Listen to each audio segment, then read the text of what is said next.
પાછા કંઈક ત્રંબકેશ્વરના બજારના નજારા. બધા મંદિરોની જેમ બારોબાર પ્રસાદી ને એવું બધું મળી રહે. સિંદૂર ને આ છે, બાકી અલગ અલગ બીજી ઘણી બધી શોપો પણ ગિફ્ટની ને એવું બધી મળી રહે.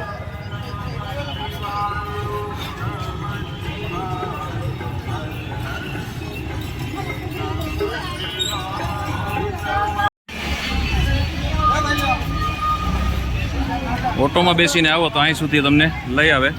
સામે દેખાય છે ત્યાં મંદિરનો ગેટ છે, જો સામે રહ્યો. અને ઓટો તમે કરીને આવો તો ઓટોમાં આવવા દે તમને અહીં સુધી. પણ ઓટોનો આપણે પૂછ્યું નથી કેટલા ચાર્જ છે એનો. ઓછામાં ઓછા 100 રૂપિયાની આસપાસ તો હશે જ ઓટોવાળા લઈએ એટલે. પણ એટલું કાંઈ છે નહીં, 500 મીટર જેટલું માંડ ચાલવાનું થાય છે. ચાલો, અમારા ઘરનાવને છોકરીઓને જો કે માથે તિલક કરાવવું છે ઓમનું. એને ઘણો શોખ છે એવો, માથે તિલક કરવાનો જો કરે છે અમારા સીમાબેન.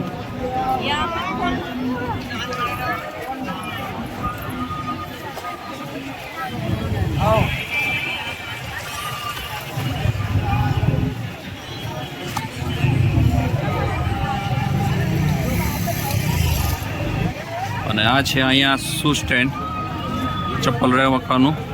ત્યાં એક જોડીના 10 રૂપિયા લખેલી છે, અમારે 4 જોડીના 40 રૂપિયા આપ્યા. અને છૂટા લઈને આવું તમારે બને ત્યાં સુધી, કેમ કે એની પાસે છૂટાની મગજમારી હોય છે. તો મારી પાસે સારું હતું હતી.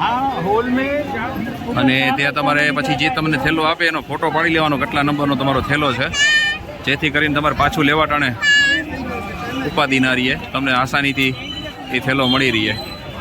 કેમ કે અહીં ટોકન કોઈ આપતા નથી સામે, નકર બીજી જગ્યાએ આપણે એ જ નંબરનું ટોકન આપે. ચાલો, હવે માથામાં તિલક પણ થઈ ગયા, શૂઝ પણ રખાઈ ગયા. અને હવે આપણે પ્રવેશ કરીએ મંદિરની અંદર દર્શન કરવા માટે. કેમ કે હજી આપણે પાછું અહીંથી પાછું આપણે બીજી અલગ જગ્યાએ પણ નીકળવાનું છે. જલ્દીથી દર્શન કરી લઈએ. એ અંદર લાઈનો લાગી છે એટલે દર્શન કરવામાં પણ સમય લાગશે ઘણો. પણ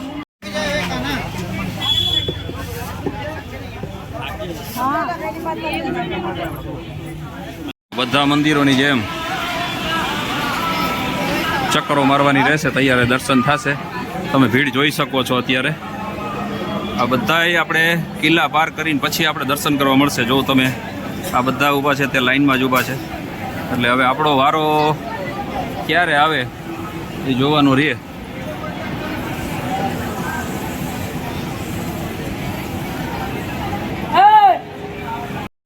ત્રંબકેશ્વરની અંદર ગળદી આ કિલ્લો પાર કરીને પછી આપણે દર્શન કરવા મળશે. Excuse me, 1 minute.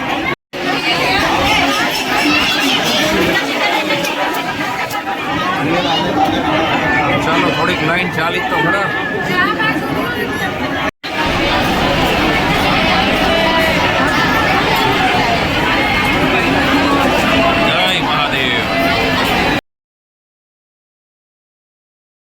હજી અંદર દૂર આપણે દર્શન કરવામાં ઘણી વાર લાગશે, પણ અહીંથી આપણે આ દર્શન કરી લ્યો તમે. જય ત્રંબકેશ્વર મહાદેવ. ચાલો, હજી આ એક પડાવ પાર કરી લીધો. આ બીજા પડાવમાં અત્યારે લાઈનમાં ઊભા છે. પણ એક આ સારી ફેસિલિટી છે કે આ ગરડા માણસો, કોઈ બુઢા હોય મોટી ઉંમરના, તેના માટે બેસવાની સુવિધા છે. નકર આ લાઈનમાં આટલી કલાક ઊભા રહે તો એની હાલત કથોડી થઈ જાય. તો એના માટે આ બેસવાની સગવડ સારી કરી છે. ચાલો, ફાઇનલી લાઈન ચાલુ તો થઈ જ. પહેલાં અંદર એન્ટર થયા ત્યારે તો બધા ઊભા જ હતા એમનું. હવે ધીરે ધીરે આગળ લાઈન ચાલુ થઈ છે. વળી પાછી આગળ થોડીક વાર લાઈન બેસી ગઈ છે.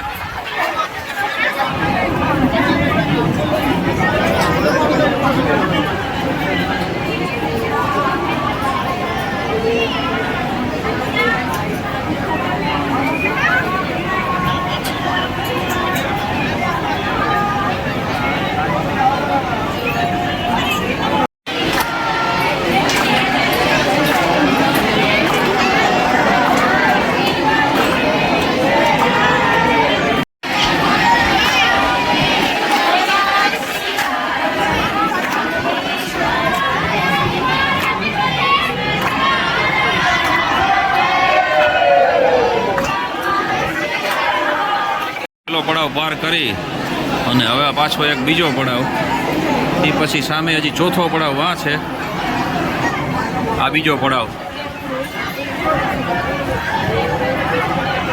આમાં હજી આપણે બીજા પડાવમાં આ રીતે ચક્કર મારવાની છે, જો આમ ભૂલ ભલાઈયાની જેમ.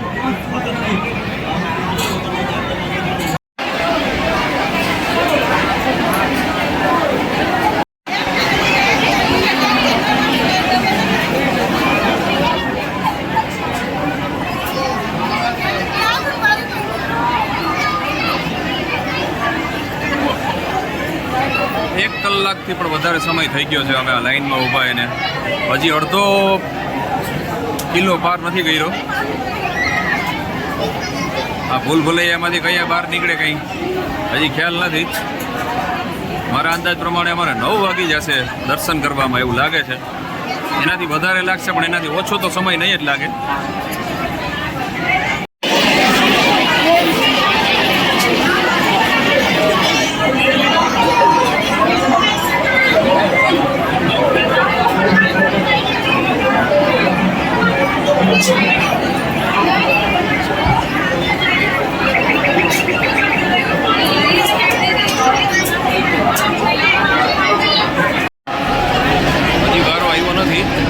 કલાક થઈ ગઈ છે બેઠા એને અમે 6 વાગ્યાની આસપાસ ચાલુ કર્યું હતું મારા અંદાજ પ્રમાણે. અટાણે 9:30 થઈ ગયા છે, 3 કલાક ઉપર થઈ ગઈ છે.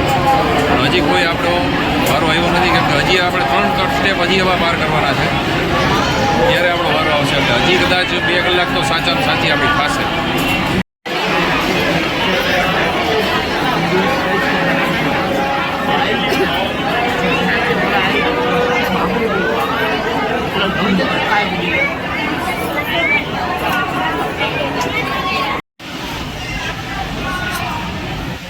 ચાલો ફાઇનલી બધા કોઠા પાર કરી લીધા છે અને મંદિર સુધી પહોંચી ગયા છે. 10:15 જેવું થઈ ગયો છે સમય.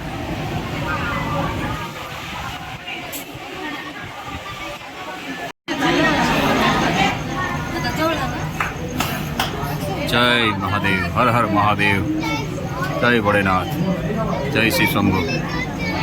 ચાલો મહેક ચાલો.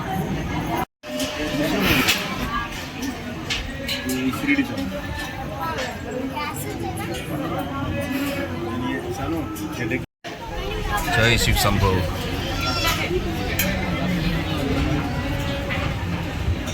ચાલો ફાઇનલી મંદિર સુધી પહોંચી તો ગયા.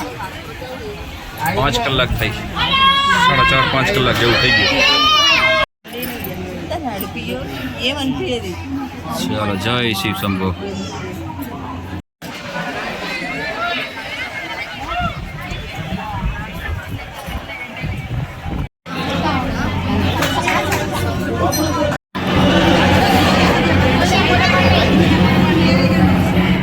ફાઇનલી દર્શન કરીને બારોબાર આવી ગયા છે.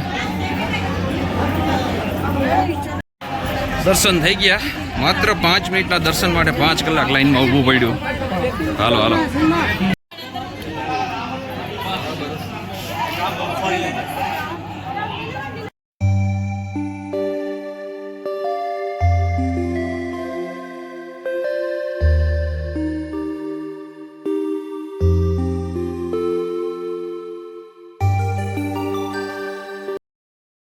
ચાલો ત્રંબકેશ્વરને દર્શન કરીને હવે આપણે આપણું ગાડી તરફ જઈએ, કેમ કે પાર્કિંગમાં પડી છે ને 5 કલાક થઈ ગઈ છે.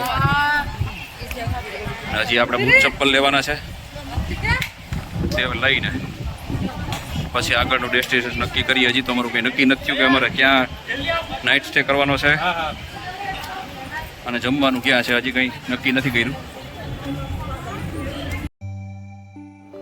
તો મિત્રો આપણે આવી ગયા છીએ હવે કુસાવર કુંડ પાસે, તીર્થરાજ કુસાવર.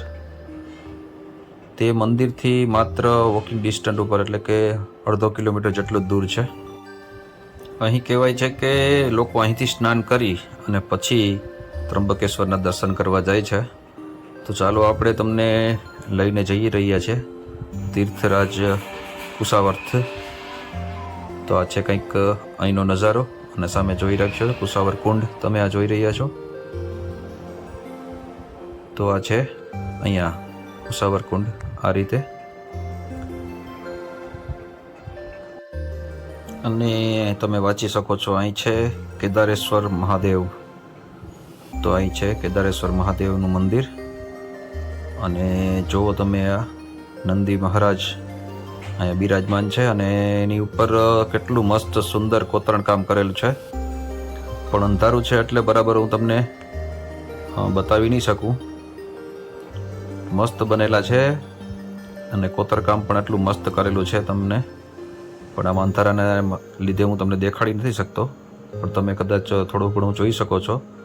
અને કેદારેશ્વર મહાદેવના અટાણે કપાટ બંધ છે, જેથી કરીને હું તમને દર્શન નહીં કરાવી શકું. તો બહારથી તમે દર્શન કરી લો.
ત્રંબકેશ્વર નાસિકના સ્ટેશનથી લગભગ 30 કિલોમીટરની દૂરી ઉપર બ્રહ્મગીરી પર્વત ઉપર વસેલું છે.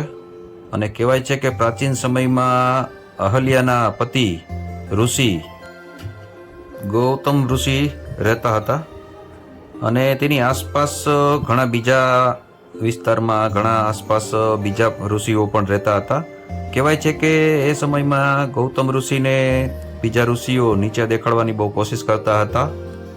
બધા ઋષિઓએ મળીને ઋષિ ગૌતમ ઉપર ગૌહત્યાનો આરોપ લગાડ્યો હતો અને એને કીધું હતું કે હવે તમારે આ ગૌહત્યાના પાપથી તમારે જો દૂર થવું હોય તો તમારે ગંગાને અહીં લાવવા પડે. પછી ગૌતમ ઋષિએ ત્યાં શિવલિંગની સ્થાપના કરી અને તપસ્યા કરવા લાગ્યા. અને તેની તપસ્યાથી ભગવાન શિવ અને પાર્વતી પ્રસન્ન થયા. પછી ભગવાન શિવે તેને વરદાન માગવાનું કહ્યું. તો ઋષિ ગૌતમે કીધું કે અહીં ગંગાને તમે લઈ આવો. ત્યારે ગંગાજીએ પણ એક શરત રાખી કે જો શિવજી અહીં રહે તો જ હું અહીં રહીશ. ગંગાજીએ એવું કીધું એટલે શિવજી પણ તૈયાર થઈ ગયા. કીધું કે કંઈ વાંધો નહીં. તો શિવજી અહીંયા ત્રંબકેશ્વર જ્યોતિર્લિંગના સ્વરૂપમાં બિરાજવાન માટે તૈયાર થઈ ગયા. અને માં ગંગા અહીંયા ગોમતી નદી અને પછી માં ગંગા ગૌતમી નદીના રૂપમાં વહેવા લાગી. ગોમતી નદીનું એક નામ ગોદાવરી પણ છે. અહીં તમે શિવલિંગમાં જોશો તો બ્રહ્મા, વિષ્ણુ અને મહેશ ત્રણેય શિવલિંગમાં સ્થાપિત છે. ત્રંબકેશ્વર મંદિર બહુ પ્રાચીન મંદિર છે અને એક જ ધારીમાં ત્રણેય શિવલિંગ છે. તેને બ્રહ્મા, વિષ્ણુ અને શિવથી ઓળખવામાં આવે છે. તો ચાલો મિત્રો, હવે આપણે દર્શન પણ કરી લીધા છે અને તમને કે બીજી જગ્યા પણ તમને દેખાડી દીધી, મંદિરના પણ દર્શન કરાવ્યા તમને. તો હવે આપણે જાશું હવે આપણા નાઇટ સ્ટેની તરફ, એટલે કે હોટલની વ્યવસ્થા જ્યાં કરી છે ત્યાં આપણે હવે આપણા હોટલ તરફ જાશું અને તમને હવે ત્યાં હોટલમાં જઈને મળીએ આપણે. જો રાતના અત્યારે વાગ્યા છે 11 અને અમે અત્યારે બેઠા છે. હવે ભેળ બનાવીએ છીએ હોટલના રૂમમાં. કંઈક હોટલનો રૂમ છે, વहाँ પણ કંઈક તૈયારી થઈ રહી છે. બટેટા બાફી નાખ્યા હમણાં અને હવે ચટણી બને છે બધી અલગ અલગ જાતની, તીખી ને મીઠી ને ખાટી ને, અને ભેળનો પ્રોગ્રામ છે અત્યારે. પવન પણ એમ છે જો અત્યારે અહીં બહુ નીકળો છે. આ છે હોટલ મિડ ટાઉન, એની સામે જ છે અમારે. અત્યારે આપણે રૂમ રીત અહીંયા રહી છે. સામે આપણી ગાડી પાર્કિંગ કરી છે વા અને આ અમારો રૂમ છે અત્યારનો આજનો નાઇટ સ્ટે ત્રંબકેશ્વરમાં જ કેમ કે દર્શન કરીને આપણે આવ્યા તો બહુ મોડું થઈ ગયું હતું એટલે પછી આપણે નાઇટ સ્ટે અહીંયા જ લઈ લીધો છે કેમ કે હવે રાતના પછી ગાડી અલગ આપણે મતલબ કે અજાણ્યા એરિયામાં લઈને નીકળવું અને કદાચ ન કરે નારાયણને ગાડીમાં કંઈ થાય તો આપણે હેરાન થઈ જઈએ એટલે પછી આપણે અટાણે નાઇટ સ્ટે અહીં લઈ લીધો છે